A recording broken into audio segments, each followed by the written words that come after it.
കഞ്ചാവ് മാഫിയ തുലയട്ടെ, കഞ്ചാവ് മാഫിയ തുലയട്ടെ. വീര വീര ധനവാന, വീര വീര ധനവാന, വീര വീര ധനവാന. പ്രിയപ്പെട്ടവരെ, കഞ്ചാവ് മാഫിയ അതിശക്തമാണ് ഇവിടെ. ലോകമെമ്പാടുമുള്ള ജനങ്ങളെ ലഹരിയുടെ അടിമകളാക്കി കോടികൾ കൊയ്യുന്ന ഭീകരന്മാരുടെ താവളമാണെന്ന് കേരളം. ആത്മാഭിമാനമുള്ള ഒരു മലയാളി ഈ അപമാനഭാരം താങ്ങി എത്ര നാൾ തലകുനിച്ചു നിൽക്കും? ആ ചോദ്യത്തിനുള്ള ഉത്തരമാണ് എക്സൈസ് മന്ത്രി ശ്രീമാൻ ധനുവച്ചപുരം ധനപാലന്റെ ധീരമായ ഈ നടപടി. ഇവിടെ തൊട്ടടുത്ത് അദ്ദേഹം തന്നെ നേരിട്ട് അന്വേഷിച്ച് കണ്ടുപിടിച്ച കഞ്ചാവ് തോട്ടം ഇന്നിവിടെ തീയിട്ട് നശിപ്പിച്ചുകൊണ്ട് വരും നാളുകളിൽ സംഭവിക്കാൻ പോകുന്ന വ്യാപകമായ കഞ്ചാവ് വേട്ടയ്ക്ക് ഇന്നിവിടെ തുടക്കം കുറിക്കുകയാണ്. നമ്മുടെ അഭിമാനമായ, നമ്മുടെ അഹങ്കാരമായ ബഹുമാനപ്പെട്ട മന്ത്രിയെ 2 വാക്ക് സംസാരിക്കാൻ ഞാൻ സാദരം ക്ഷണിക്കുകയാണ്. പ്രിയപ്പെട്ട എന്റെ നാട്ടുകാരെ, തൊഴിലാളി സുഹൃത്തുക്കളെ, നിങ്ങൾക്ക് എന്റെ അഭിവാദനങ്ങൾ. ഒരു സാധാരണ പ്രവർത്തകനായി പൊതുരംഗത്ത് പ്രവർത്തിച്ചു വന്ന ആളാണ് ഞാനെന്ന് നിങ്ങൾക്കറിയാം. അധികാരം ഒരിക്കലും എന്നെ മോഹിപ്പിച്ചിട്ടില്ല. മറിച്ച് അതൊരു ഭാരിച്ച ഉത്തരവാദിത്വമായിട്ട് മാത്രമേ എനിക്ക് തോന്നിയിട്ടുള്ളൂ. മന്ത്രിസ്ഥാനം വേണ്ട വേണ്ട എന്ന് ഞാൻ പലവട്ടം പാർട്ടിക്കാരോട് അപേക്ഷിച്ചു. പക്ഷേ എന്നെ വിട്ടില്ല. എന്റെ കൂടപ്പിറപ്പുകളെ സ്നേഹിക്കാൻ എന്തിനാണ് എനിക്കൊരു മന്ത്രിസ്ഥാനം? എന്തിനാണ് ഒരു MLA സ്ഥാനം? ആദർശമാണ് എനിക്ക് വലുത്. അത് ഞാൻ എന്നും മൂർക്ക പിടിക്കും. ആദർശം ബലികഴിക്കേണ്ട സന്ദർഭം എപ്പോഴെങ്കിലും എന്റെ ജീവിതത്തിൽ ഉണ്ടായാൽ ഈ കുപ്പായി ഞാൻ വലിച്ചെറിയും. കഞ്ചാവ് മാഫിയയെ ഞാൻ വെറുതെ വിടില്ല. തുരത്തും ഞാൻ അവരെ. ആ കാണുന്ന തോട്ടം നശിപ്പിക്കൽ സ്വാഗത പ്രാസംഗൻ പറഞ്ഞതുപോലെ ഇത് വെറും ഒരു തുടക്കം മാത്രമാണ്. ഈ സംസ്ഥാനത്തെ അവസാനത്തെ കഞ്ചാവ് ചെടി നശിപ്പിക്കും വരെ ഇനി എനിക്ക് വിശ്രമമില്ല. ഒരു ചുക്കും നടക്കില്ല.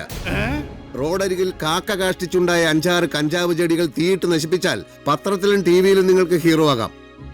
100 കണക്കിന് ഹെക്ടറിൽ യഥാർത്ഥ കഞ്ചാവ് കൃഷി നടക്കുന്ന സ്ഥലങ്ങൾ ഉൾക്കാട്ടിൽ വേറെയുണ്ട്. അതിന്റെ ഒന്നും 4 അയലത്തിൽ ചെല്ലാൻ നിങ്ങൾക്ക് കഴിയില്ല. ആരാടോ താൻ? അവിടെ ചെന്നാൽ വിവരം അറിയും. തോക്കും ബോംബും ഉണ്ട് അവിടെ. ഇത്രയും വലിപ്പമുള്ള പാറ കല്ലുകൾ മേലെ ഉരുണ്ട് വരും. അപ്പൊ വാലും പൊക്കി ഓടേണ്ടി വരും. അവസാനത്തെ കഞ്ചാവ് ചെടി നശിപ്പിക്കും അത്രേ. അലക്കി തേച്ച കതറുവിട്ട് നുണ പറയാൻ ഇറങ്ങിയിരിക്കുന്നു. പിടിയടാവനെ.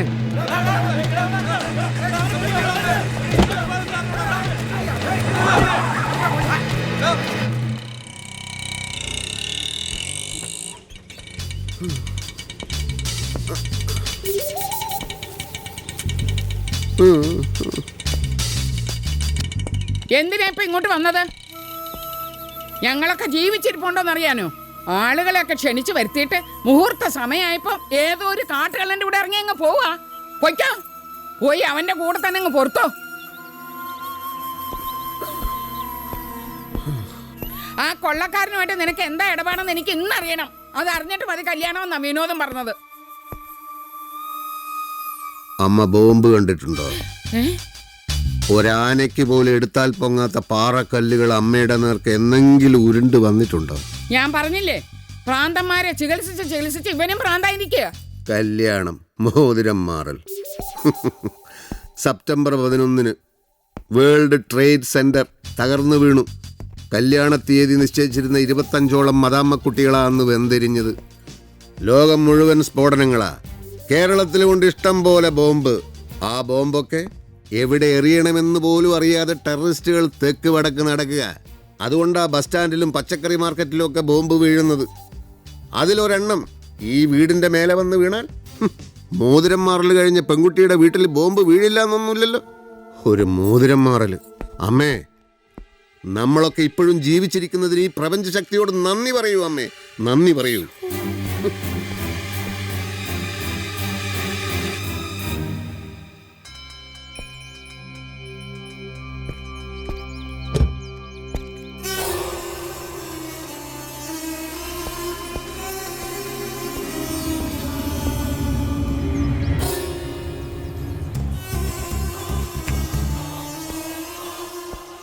ഇരിക്കു ഭാർഗവ.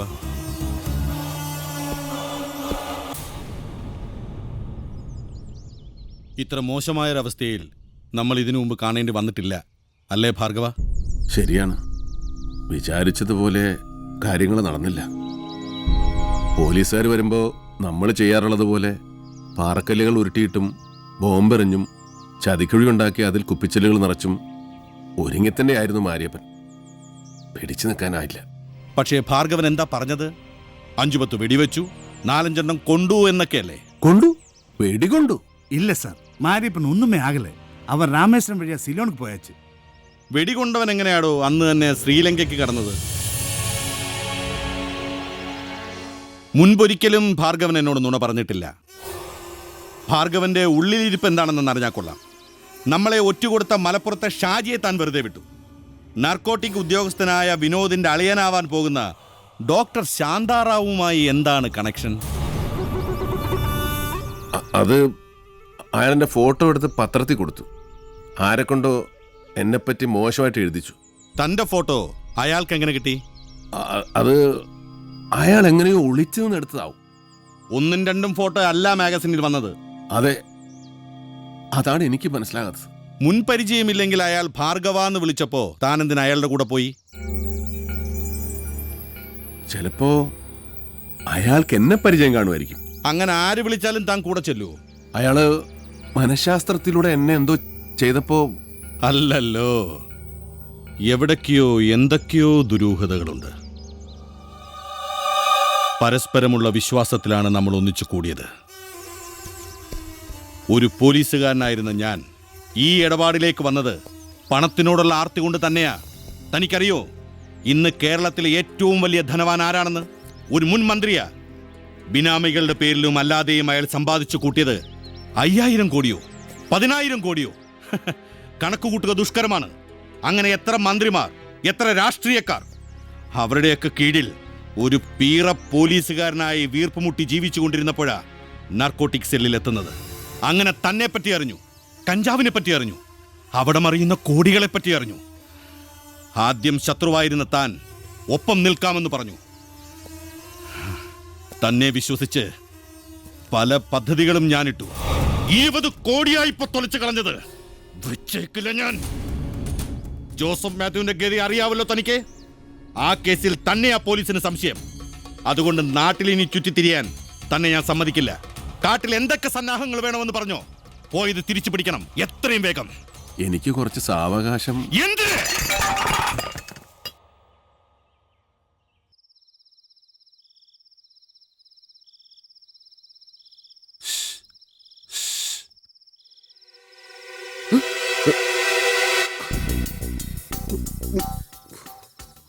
ഞാൻ ഊട്ടിന്ന് വരിക. ആണോ? എങ്കിൽ ഊട്ടിയിലേക്ക് തന്നെ മടങ്ങിക്കോ. ഈ അർദ്ധരാത്രി ഇങ്ങോട്ടെന്തിനു വന്നു? ദ്രോഹിച്ച് മതിയായില്ലേ? തോക്കിന്റെയും ബോംബിന്റെയും നടുവിലേക്ക് തന്നെ എറിഞ്ഞ് കൊല്ലാൻ നോക്കിയ പരമദുഷ്ടൻ നാണമില്ലാതെ പിന്നെയും വന്നേക്കുന്നു. ഞാനും താനുമായിട്ട് എന്താണ് ബന്ധം എന്നാണ് എല്ലാവരും ചോദിക്കുന്നത്. അത് വിശദീകരിക്കാതെ വിനോദന്റെ പെങ്ങളെ കെട്ടുമോന്നുള്ള കാര്യം സംശയത്തിലാണ്. അവൻ കെട്ടിയില്ലെങ്കിൽ നമുക്ക് വേറെ ആളെ നോക്കാം. ആര്? താൻ നോക്കുവോ? അയ്യടാ, ചെറുക്കനെ കണ്ടുപിടിക്കാൻ പറ്റിയ ഒരാള്. എപ്പോഴും കൂടെ നടക്കുന്ന 2 ഭൂതങ്ങളുണ്ടല്ലോ, അതിലേതെങ്കിലും ഒന്നിനെയായിരിക്കും ഉദ്ദേശിച്ചത്. ഡോക്ടർ, എൻ്റെ സ്ഥിതി വളരെ മോശമാണ്. അതിലും മോശമാണ് എൻ്റെ സ്ഥിതി. അമ്മയും പെങ്ങളും അപ്പുറത്തുണ്ട്. പെട്ടെന്ന് സ്ഥലം വിട്ടോ. ജോസഫ് മാത്യുവിനെ കാണാതായ കേസിൽ ചോദ്യം ചെയ്യാൻ പോലീസ് എന്നെ കസ്റ്റഡിയിലെടുക്കുമെന്നാണ് കേട്ടത്. നാടെനിക്ക്, നഗരെനിക്ക്, പകലെനിക്ക് നടന്നുകൂടാന്നുള്ള അവസ്ഥ. ഭാഷ സിനിമയുണ്ടല്ലോ, അതൊന്നുകൂടി ഇട്ട് കണ്ടു നോക്ക്. ഊട്ടി പോയത് മെയിൻ കള്ളനെ കാണാനല്ലേ? അയാളോട് പറഞ്ഞില്ലേ ആത്മധൈര്യം ചോർന്നു പോയ കഥ? അതൊന്നും പറഞ്ഞാൽ അവിടെ ഏക്കുകയല്ല. അയാൾക്ക് എന്നെ മാത്രമേ വിശ്വാസൂ. കൂട്ടത്തിൽ നിന്ന് ഒരാൾ പിരിഞ്ഞു പോയാൽ അയാളെ തട്ടുക എന്നുള്ളതാ പരിപാടി. പോലീസിന്റെ കയ്യിൽ നിന്ന് രക്ഷപ്പെടണം, കൃഷി തുടങ്ങണം. അപ്പൊ കാട്ടി കയറിയ നിവൃത്തിയുള്ളൂ. അതിനുള്ള ധൈര്യമായി ഇപ്പൊ വേണ്ടത്. വേറെ പണി വല്ലതും ഉണ്ടെങ്കിൽ നോക്ക് ഭാർഗവ. കഞ്ചാവ് കൃഷി നടത്താൻ ഞാൻ തനിക്ക് ധൈര്യം തരണം അല്ലേടോ? Doctor please get out of my compound.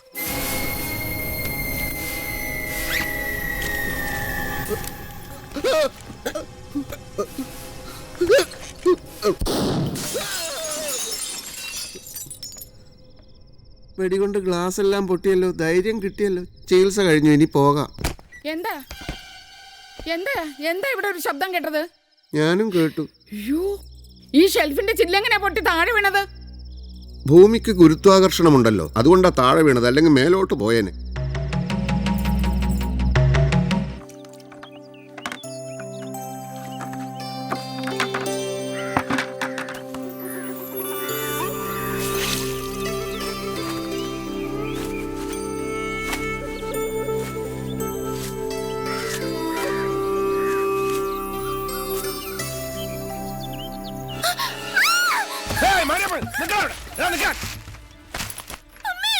നീ മാരിയപ്പൻ ആരാടി? അലറാതടി അലവലാതി അലുവക്കരുകൾ. നീ ഏതാടി? പറയടി. ഞാനിതിപ്പോ എവിടെയാ?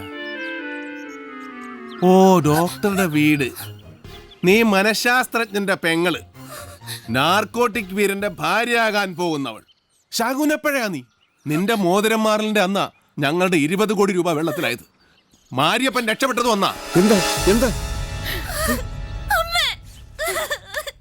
ആ, എല്ലാവരും ഉണ്ടല്ലോ. സുഖമാണോ ഡോക്ടറെ? തള്ളയ്ക്കും മോൾക്കും എന്നെ ചിലപ്പോൾ പരിചയം കാണില്ല. ഞാൻ കറന്റ് ഭാർഗവൻ. തൽക്കാലം സ്വല്പം മോശാവസ്ഥയിലാ. ഒരു ചെറിയ സൂക്കേട്. തള്ളയുടെ മോനാ സൂക്കേട് മാറ്റിത്തരാമെന്ന് പറഞ്ഞിട്ട് വാക്ക് പാലിച്ചില്ല. കുഴപ്പമില്ല, എനിക്കിപ്പോൾ ഇഷ്ടം പോലെ സമയമുണ്ട്. സൂക്കേട് മാറുന്നതുവരെ ഇവിടെ തന്നെ താമസിക്കാനാ എൻ്റെ പ്ലാൻ. മനസ്സമാധാനമില്ലാത്തതുകൊണ്ട് രാത്രി മുഴുക്ക വെള്ളവടിയായിരുന്നു. കുറച്ചുകൂടെ ഒന്ന് ഉറങ്ങണമെന്നുണ്ട്. വന്നാട്ടെ, എന്റെ കിടപ്പുറി ഒന്ന് കാണിച്ചതാ. എന്താണ് ഇതിന്റെയൊക്കെ അർത്ഥം? ഭാർഗവ, മര്യാദക്ക് ഇവിടുന്ന് പോകുന്നത് എനിക്ക് നല്ലത്. പോയില്ലെങ്കിൽ പോലീസിനെ വിളിക്കും. ആണോ? ഇതിലാണ് പോലീസിനെ വിളിക്കുന്നതെങ്കിൽ ഇതങ്ങ് കളഞ്ഞേക്കാം. എന്റെ ഈശ്വര, ഒരു കാര്യം ഞാൻ പറഞ്ഞേക്കാം. ഞാനിവിടെ ഉണ്ടെന്ന് പുറത്ത് ആരെങ്കിലും അറിഞ്ഞ 3 എണ്ണത്തിനും തട്ടി ഞാൻ കാട്ടിപ്പോവും. എന്നാ കൊല്ലടോ, ഇപ്പൊ തന്നെ കൊല്ലടോ. അങ്ങനെ നിർബന്ധിക്കാത്ത കുറച്ചുകൂടെ സമയം താൻ ആദ്യം ചെയ്യേണ്ടത് എന്താണെന്ന് ഞാൻ പറഞ്ഞത്. എന്റെ പടമെടുത്ത് പത്രത്തിലിട്ടു. എന്നെ ഒരു കൊലപാതകയായി ചിത്രീകരിച്ചു. ഏതവളാണോ അത് എഴുതിയത് അവളോട് ചെന്ന് പറ, എഴുതിയതെല്ലാം തെറ്റായിരുന്നു തിരുത്തി എഴുതാൻ. അല്ലെങ്കിൽ അവളെയും കൊന്ന് ഞാൻ കാട്ടിപ്പോവും. ഇങ്ങനെ പലതവണ കാട്ടിപ്പോകുന്നതിലും നല്ലത് ഒരു തവണ പോയിട്ട് തിരിച്ചു വരാത്തതല്ലേ? അതോ ലോകം കോമഡി. കൈ കൈ. ആ, ഈ മുറി കൊള്ളാം. ഞാനേ ഒരല്പം വിശ്രമിക്കട്ടെ.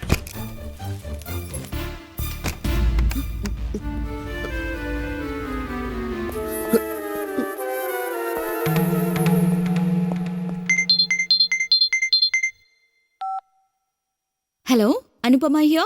കറന്റ് ഭാർഗവനെ പറ്റി ഫീച്ചർ എഴുതിയ അനുപമയല്ലേ? ഞാൻ അനങ്ങാക്കുലിയിലുള്ള ഒരു സോഷ്യൽ വർക്കറാണ്. പേര് കുഞ്ഞിരാമ കൈമൾ. ജോസഫ് മാത്യുവിന്റെ തിരോധാനത്തെപ്പറ്റി കൂടുതൽ വിവരങ്ങൾ അറിയാൻ താല്പര്യമുണ്ടെങ്കിൽ നമുക്ക് മീറ്റ് ചെയ്യാം. തീർച്ചയായും താല്പര്യമുണ്ട്. കൈമൾ ഇപ്പൊ എവിടെയാ ഉള്ളത്? ഞാൻ കുറച്ച് കതർ തുണി വാങ്ങാൻ വേണ്ടി ടൗണിൽ വന്നതാണ്. ഇപ്പോൾ പബ്ലിക് ലൈബ്രറിയിലുണ്ട്. വരുന്നുണ്ടെങ്കിൽ വെയിറ്റ് ചെയ്യാം. ആ, ഉടനെ വരാം. Please wait for me mister Kaimal. Sophia, ഇത് അനുപമയാണ്. ഒരു പ്രധാനപ്പെട്ട കാര്യമുണ്ട്. Some information about your father. Public ലൈബ്രറിയിലേക്ക് വരൂ.